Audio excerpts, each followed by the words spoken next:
Why do you use the term experience all over your website? Explain that to us. Yep. So there's a good reason, and it's rooted in behavioral psychology, actually. Okay. So it's something called framing. And framing is when the way that you talk about something or the way that something is presented changes the way that you kind of think about it and perceive it, right? Okay. So there's a really fun study that I love, and a group of researchers took a group of people, and they said, okay, is it okay to smoke while you pray? And 94% of people said no, it's not okay to smoke while you pray.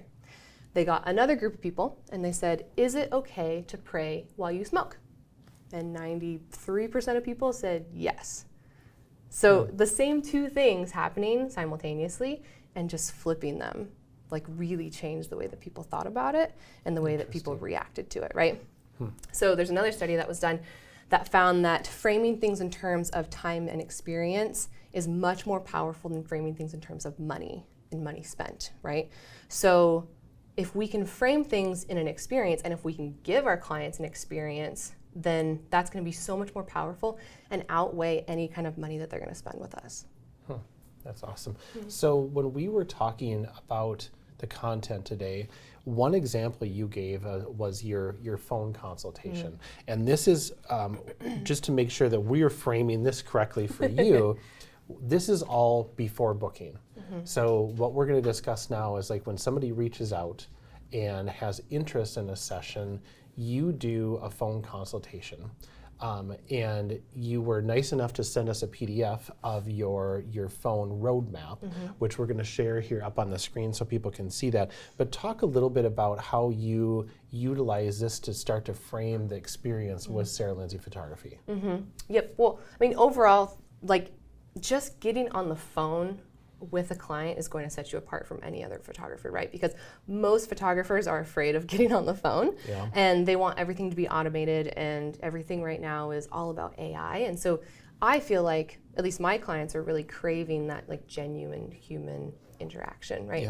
So if we can get on the phone with them and we can start, one, asking them questions, right? So like part of the roadmap that you'll see is that oftentimes when we get on the phone with a client, they'll immediately be like, how much is it? Like, what does it cost? How expensive is it?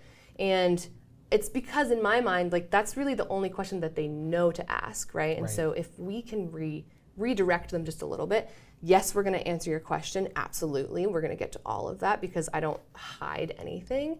But like, let's redirect it. I wanna get to know you as a client. I wanna get to know your son or daughter as a senior. So if we can do that, it kind of like chips away that ice that they have, and it starts building that trust, right? Because again, in-person servicing, it's really important to build that trust. And so one of the ways that we can do that even faster is by using everybody's favorite word. Now, I know I've asked you this before. You have, yep. Your favorite word is? My name. Okay, great. I thought you were going to say wine, but that works too. I think I said that the first time you asked me. You did say it the first time, yes. See, just a little secret there. I knew the answer to that. You did. You cheated. But I do like wine. That's good. Okay, so everybody's favorite, just universally, everybody's favorite word is their name or wine. That's fine. That works too. Red wine. Red wine. Yes. So if you can use their name often, it builds that trust. Now, admittedly, I am very bad at remembering to say people's names, even though I know how powerful it can be. And so there's a hack that I use to kind of get around that. And for me, I request that both the parent and the senior be on the phone call with me. And when I ask all of these questions, they don't know who I'm directing the question at, right? So by saying, okay, Mary, tell me about your daughter, or Charlotte, tell me about how you want to look in your senior pictures, it forces me to use their name super often, and so that's already building that know, like, trust factor, and they'll be more likely to book me over another photographer just from having a phone call. Right. So that simple interaction has that much power. Huge amount of power. So in this day and age, I mean, we're all inundated with just content and information, but when it really boils down to it, like, we have just basic human needs, and it feels good to have somebody say your name and know who you are and care enough to spend a half hour on the phone to learn about you. Because that just doesn't happen anymore. So for everybody listening, it doesn't have to be reinventing the wheel. It can be as simple as, I'm going to start doing phone calls. I'm going to create a roadmap, and I'm going to start calling people by their name. Yeah. Yep, simple as that. Yeah. Honestly, just getting to know that potential client can take you so far. That's awesome. Yeah. You know, and like you mentioned when we were talking, you know, somebody might not book you immediately, but then they go and they have a bunch of other experiences that don't level up to that, and then they come back. They do. Because of that. Yep. Yeah. Yeah, and that's actually a really good tool that you can use too, speaking of. So I've had this happen before, actually, as a real world example.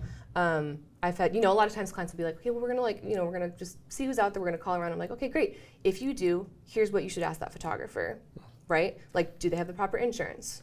Do they have the proper permits? Because in Colorado, they require permits at almost every location we shoot at. Asking these simple questions is to make sure that they're covered and you're covered, and like, I want you to talk to other photographers. If they're a better fit, go for it, book them, don't book me. But if I happen to be a better fit, then great, like, let's do it. Yeah, that's wonderful. And you're retaining your, I don't know if power is the right word, but kind of in a way, because you're also saying this is a partnership here. Yeah.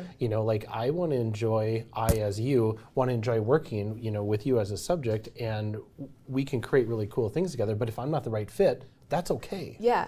Let them go. Absolutely, because you're establishing that you're confident in yourself, but also you're establishing kind of your authority, right? Like, I know I need insurance. I know I need a permit. Yep. That's also another behavioral psychology thing, is the authority bias. Yep. So if you can, put that in their mind that you are the authority figure in this industry, they'll be more likely to come back and book you.